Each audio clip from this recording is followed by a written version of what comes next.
Assalamualaikum warahmatullahi wabarakatuh. Jadi insyaAllah pada hari ini saya Nur Balkis binti Muhammad Azman akan mempersembahkan video PP persembahan subjek akidah, iaitu berkaitan analisis kritis mengenai mazhab ahli sunnah wal jamaah. Silakan. Jadi sebelum kita memulakan perbincangan kita dalam video persembahan ini, eloklah kita ketahui isi kandungan yang akan diperbincangkan. Jadi yang pertama adalah tentang pengenalan mengenai ahli sunnah wal jamaah. Yang kedua, definisi. Yang ketiga, kelompok. Yang keempat, manhaj. Yang kelima, prinsip. Yang keenam, sesi soal jawab. Yang ketujuh, kesimpulan. Dan yang terakhir sekali adalah rujukan. Nantikan. Jadi kita akan mulakan perbincangan hari ini dengan pengenalan. Istilah ahli sunnah wal jamaah ini mula diperkenalkan selepas zaman Rasulullah SAW dan para sahabat sebagai respon terhadap perkembangan dan keperluan umat Islam ketika itu. Walaupun istilah ini tidak wujud pada zaman Rasulullah SAW dan sahabat, asas dan sumber tetap merujuk kepada Al-Quran dan As-Sunnah. Umat Islam pada zaman Rasulullah SAW, para sahabat dan generasi awal yang disebut sebagai as-sabiqun al-awwalun dalam Al-Quran memiliki jiwa yang kuat dipengaruhi oleh ruh Al-Quran dan As-Sunnah. Rujukan utama mereka dalam menerima dan menolak sesuatu perkara adalah Al-Quran dan As-Sunnah. Jadi penamaan golongan selepas zaman sahabat sebagai ahli sunnah wal jamaah adalah selari dengan prinsip-prinsip yang terkandung dalam Al-Quran dan As-Sunnah. Jadi dapat kita simpulkan secara umumnya istilah ini merujuk kepada pegangan, keyakinan, amalan serta ciri-ciri generasi selepas zaman sahabat yang menjadikan Al-Quran dan As-Sunnah ini sebagai rujukan utama dalam setiap aspek yang dilakukan dalam kehidupan mereka. Contohnya seperti kita. Terusnya kita akan melihat pula kepada definisi. As-Sunnah menurut bahasa adalah tariqah atau sirah yang bermaksud cara atau jalan yang diikuti sama ada jalan yang baik ataupun buruk.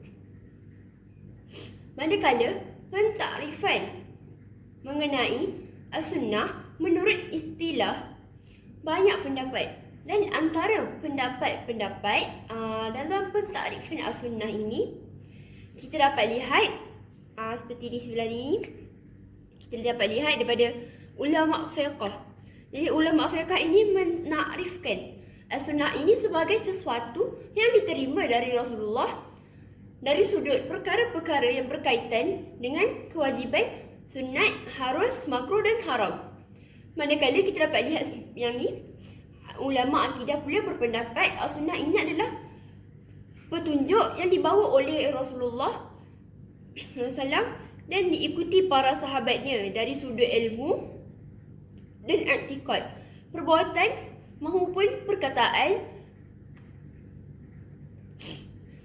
diikuti dan diamalkan. Orang yang mengikutinya akan dipuji dan mereka yang meninggalkannya akan dikeji. Seterusnya kita akan sambung pula kepada ulama usul fiqh. Ulama usul fiqh ini mendefinisikan As-Sunnah ini sebagai satu perkara yang dinakal dari Rasulullah SAW sama ada dari sudut perkataan atau perbuatan maupun takrir baginda.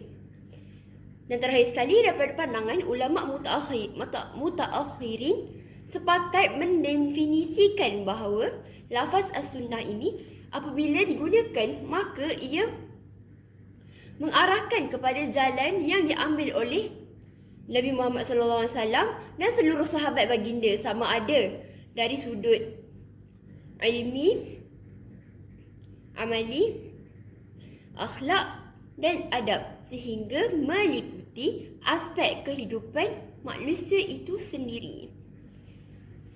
Jadi daripada sini kita dapat simpulkan bahawa Istilah Ahli Sunnah wal Jamaah ini merupakan istilah yang diambil sumbernya daripada Al-Quran dan As-Sunnah serta disepakati oleh jumhur ulama dari kalangan salaf maupun khalaf.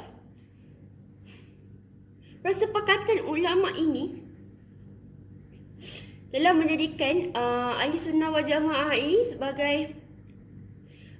kelompok kaum muslimin yang mengikuti apa yang diturunkan oleh Allah Subhanahu Wa Taala dan dibawa oleh Rasulnya, iaitu Rasulullah Sallallahu Alaihi Wasallam. Kelompok inilah yang merupakan kelompok majoriti dan dominan dalam masyarakat Islam sepanjang zaman sehinggalah hari ini. Seterusnya, kita akan lihat pula kelompok-kelompok dalam Ahli Sunnah wal Jamaah ini. Jadi kita akan mulakan dengan kelompok yang pertama, iaitu golongan yang menguasai ilmu yang berkaitan dengan tauhid dan kenabian. Yang kedua, golongan dari ulama fiqh, baik dari kelompok ahli ra'i maupun dari ahli hadis. Yang ketiga, golongan yang menguasai ilmu berkaitan dengan jalan pengambilan sunnah yang ilmu tarikh daripada Nabi. Yang keempat, golongan yang menguasai ilmu berkaitan dengan sastra, nahu dan sorof dari kalangan pakar bahasa. Yang kelima pula, kita dapat lihat golongan yang menguasai ilmu berkaitan dengan sudut-sudut qiraat Al-Quran serta sudut-sudut tafsir ayat-ayat Al-Quran dan takwilan. Yang keenam, golongan ahli zuhud dalam kalangan ahli sufi yang sunni yang memperoleh ilmu dari ilmu ma'rifah. Yang ketujuh, golongan tentera Islam yang berada di perbatasan negeri. Dan yang terakhir sekali adalah golongan rakyat awam yang berpegang teguh dengan kebenaran yang dibawa oleh ulama ahli sunnah wal jamaah. Jadi sebagai penerangan untuk kelompok yang pertama ialah golongan yang menguasai ilmu yang berkaitan dengan tauhid dan kenabian, hukum hakam berkaitan dengan balasan baik dan balasan buruk, pahala dan siksaan, syarat-syarat ijtihad pemerintahan dan kepimpinan. Dalam ilmu yang mereka kuasai, mereka mengikuti jalan dan jejak langkah golongan as-sufitiyah dari kalangan mutakallimin yang tidak bercampur dengan unsur tasabiyah dan taktil. Juga mereka ini bersih daripada unsur bid'ah dari golongan Syiah, Khawarij, Jamiyah, Najariyah serta golongan sesat yang mengikuti hawa nafsu. Jadi untuk golongan yang kedua pula, golongan dari ulama fiqh, baik dari kelompok ahli ra'i maupun dari ahli hadis, mereka ini merupakan yang termasuk dalam kumpulan ini kerana para ulama fiqh ni dari pengikut Imam Malik, Imam Syafi'i, Imam Auza, Imam Sawiri, Imam Abu Hanifah, Imam Ibnu Abi Layla, pengikut Imam Abu Sawir, pengikut Imam Ahmad bin Hanbal, pengikut Abu Dawud Al-Zahiri serta seluruh kalangan fuqaha yang berpegang teguh kepada prinsip dari golongan Al-Sufiyah dalam hal berkaitan dengan persoalan akal. Mereka yang tidak mencampur adukkan persoalan fiqh dengan fahaman golongan sesat yang dikuasai oleh hawa nafsu. Seterusnya, untuk kumpulan kelompok yang ketiga adalah golongan yang menguasai ilmu berkaitan dengan jalan pengambilan sunnah al-matiri dari Nabi, dan di mana mereka ni mendapat membezakan antara sunnah yang sahih atau sebaliknya. Mereka ini juga mengetahui dan memahami sebab-sebab jarat wa ta'dil selagi ilmu tersebut mereka ni tidak dicampur adukkan dengan apa-apa unsur bid'ah, golongan sesat yang dikuasai oleh hawa nafsu. Dan seterusnya, untuk golongan yang keempat ialah golongan yang menguasai ilmu berkaitan dengan sastra. Nahu dan Sorof dari kalangan pakar bahasa seperti Khalil Abu Amru bin Al Sawsubiyah, Al-Fira dan banyak lagi, serta seluruh kalangan pakar ilmu Nahu dari kalangan ahli Kufah dan ahli Basrah yang tidak mencampur adukkan ilmu-ilmu mereka dengan sesuatu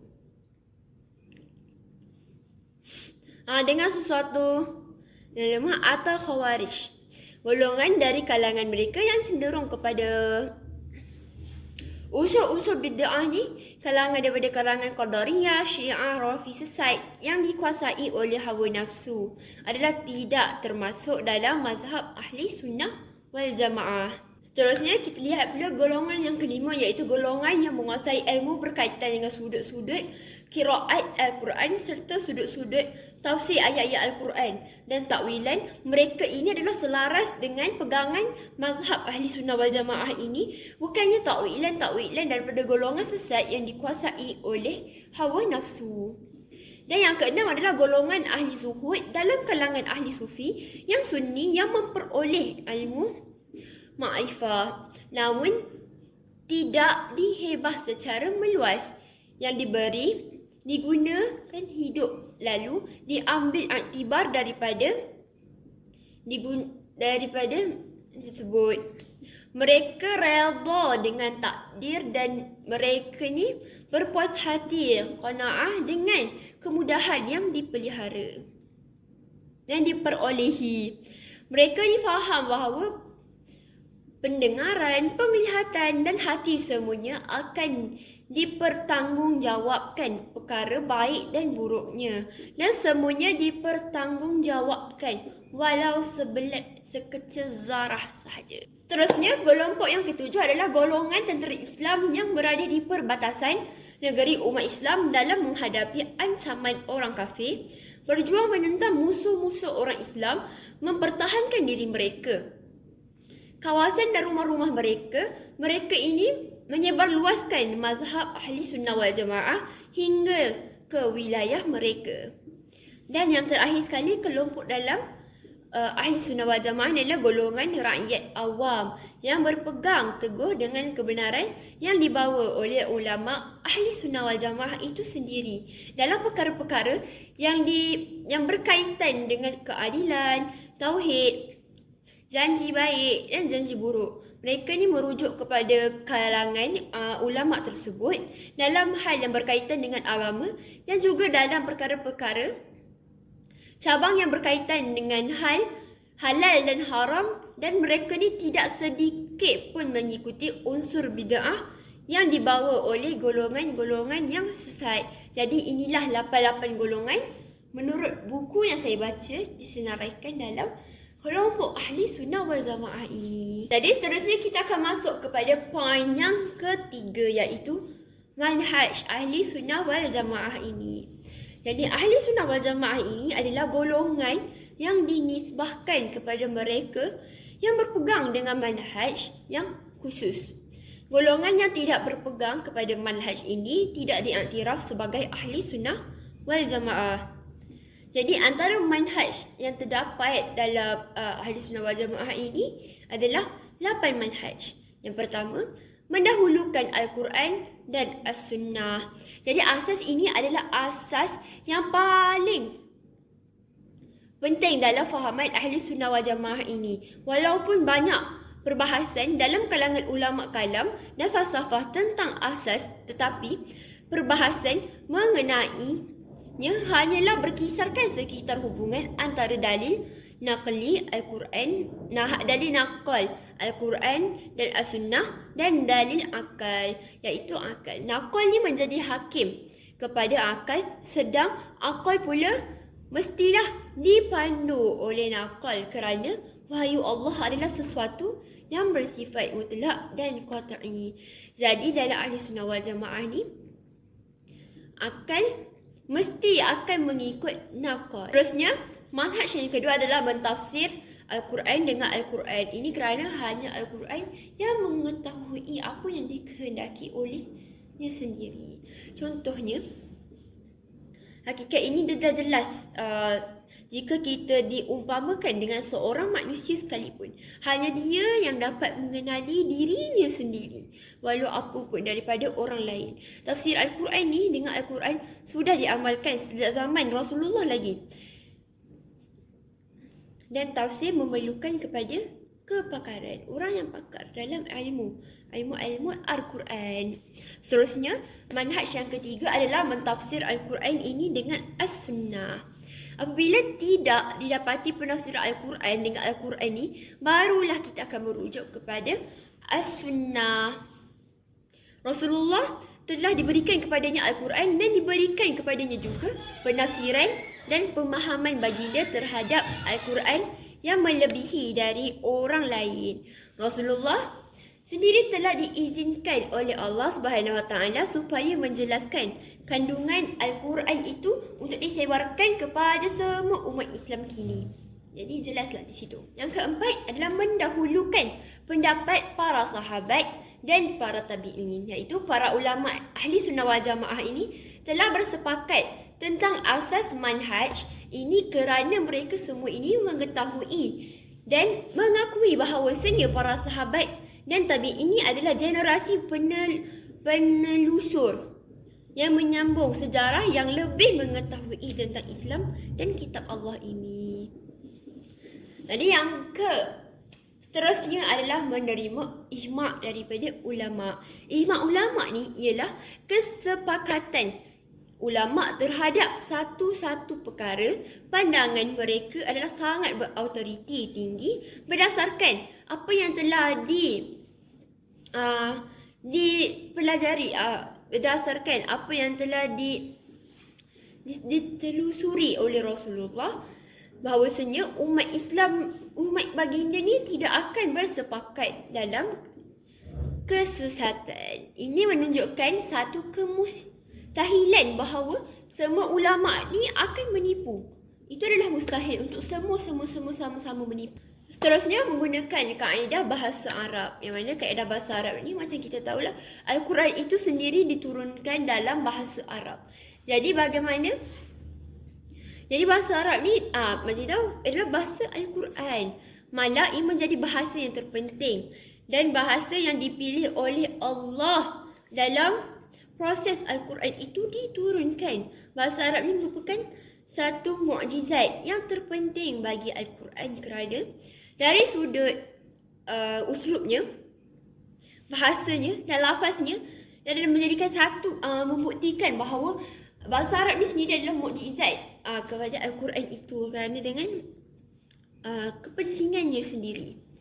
Seterusnya, tidak mentakwilkan nas tanpa bukti. Asas ini menunjukkan bahawa secara khususnya perkataan ayat-ayat Al-Quran ini merujuk kepada maknanya yang zahir. Contoh, justru tidak boleh untuk memindahkan daripada maknanya yang zahir kepada yang lain, melainkan wujudnya dalil, bukti serta hujah yang menunjukkan kepadanya. Jadi yang terakhir sekali dalam manhaj Ahli Sunnah wal Jamaah ini adalah mengisbatkan ayat mutasyabihat. Dalam persoalan ayat mutasyabihat ni, ia tidak menyerupakan Allah Subhanahu Wa Taala itu dengan makhluk. Apa yang perlu difahami dengan oleh manusia dengan merujuk kepada hanyalah jika Allah SWT dari segala perkara yang membawa kepadanya agar Allah SWT dengan makhluknya. Para sahabat ketika membaca ayat-ayat sebegini, mereka hanya membacanya tanpa memikirkan maksud yang dikehendaki oleh Allah SWT tentang penggunanya. Jadi dapat kita simpulkan daripada 8 manhaj ni, dapat disimpulkan seperti di sebelah ini. Ahli Sunnah wal Jamaah ini adalah golongan yang dinisbahkan kepada mereka yang berpegang kepada manhaj khusus.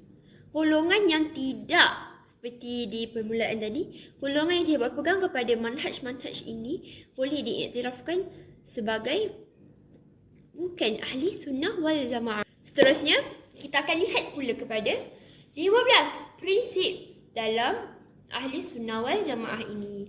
Jadi, menurut Al-Baghdadi, setiap yang baligh dan berakal dalam kalangan orang Islam ini wajib untuknya mengetahui prinsip-prinsip dalam ahli sunnah wal jamaah.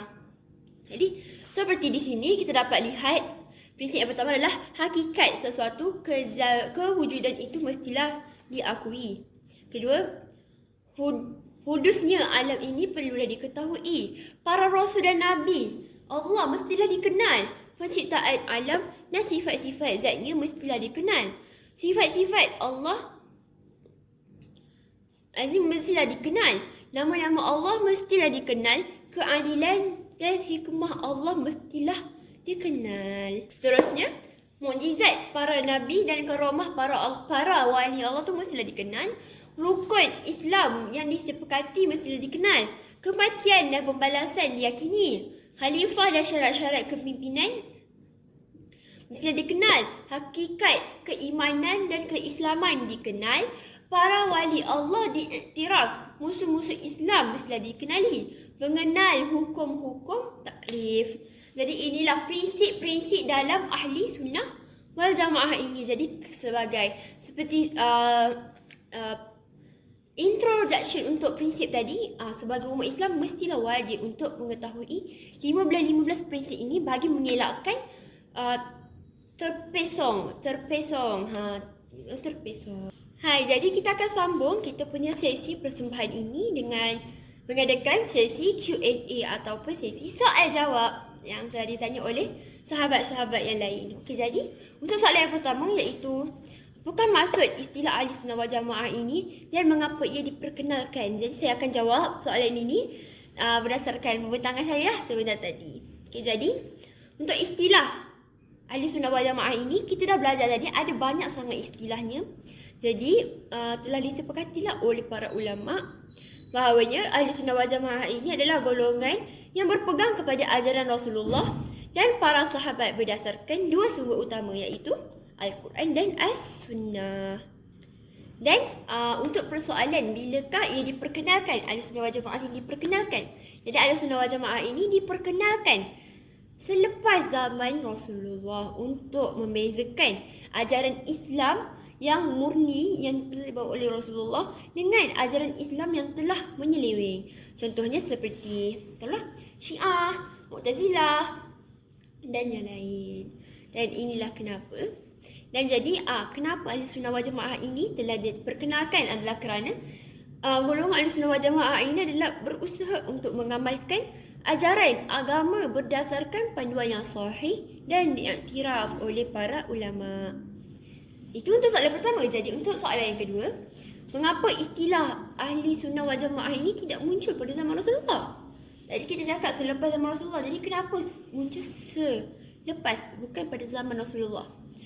Kerana pada waktu ni macam kita dah tahu waktu ketika zaman Rasulullah ni sendiri, umat Islam punya punya iman dan punya akidah waktu tu sangat kuat. Apa yang mereka ni tidak berdepan dengan ancaman ajaran yang menyimpang kerana mereka hidup pada zaman kenabian yang mana pada waktu tu hukum hakam, panduan agama semua telah dirujuk pada Rasulullah face to face. Jadi pada masa kinilah yang munculnya, pada masa kini yang selepas zaman Rasulullah ni, munculnya banyak sangat ajaran-ajaran yang berbeza daripada ajaran asal Islam ni. Jadi telah menyebabkanlah munculnya golongan ahli sunnah wal jamaah.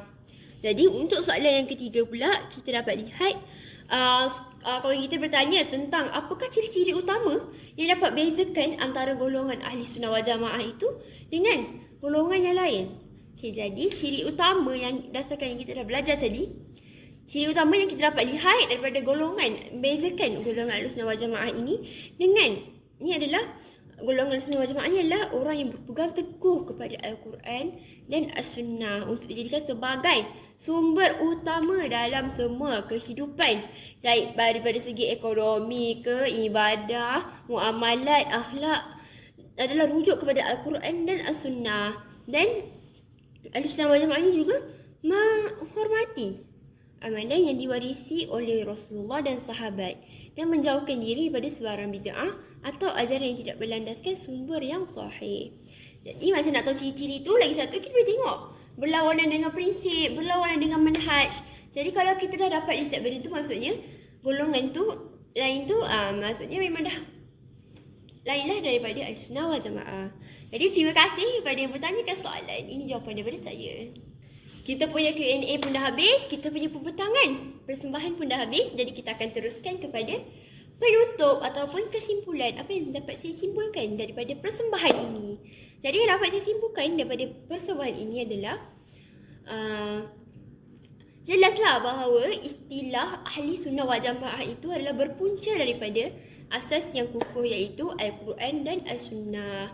Dan istilah ini juga telah diperkenalkan dan telah mendapat persetujuan sebulat suara daripada kalangan-kalangan jumhur ulama, baik dari generasi salaf ataupun daripada generasi khalaf, yang menegaskan pentingnya memelihara keaslian ajaran Islam ini. Persepakatan yang berlaku di antara para ulama terhadap konsep Ahli Sunnah wal Jamaah ini adalah bertujuan untuk menggambarkan kelompok muslimin yang berpegang teguh kepada wahyu Allah dan bimbingan Rasulnya tanpa sebarang penyimpangan. Inilah kelompok yang dikenali sebagai majoriti dan menjadi teras dominan dalam masyarakat Islam sejak awal perkembangan Islam hingga kelak ke hari ini. Jadi Ahli Sunnah wal Jamaah ini berperanan sebagai pelindung dan penjaga tradisi ajaran yang sahih, ajaran yang murni. Jadi golongan Ahli Sunnah wal Jamaah ini terus memainkan peranan penting dalam menjaga kestabilan, kesatuan dan keaslian Islam dalam menghadapi pelbagai cabaran zaman. Jadi jelaslah kat sini bahawanya Ahli Sunnah wal Jamaah ni adalah golongan yang diiktiraf, mungkin yang dimasukkan sebagai golongan yang betul. Sekian, terima kasih.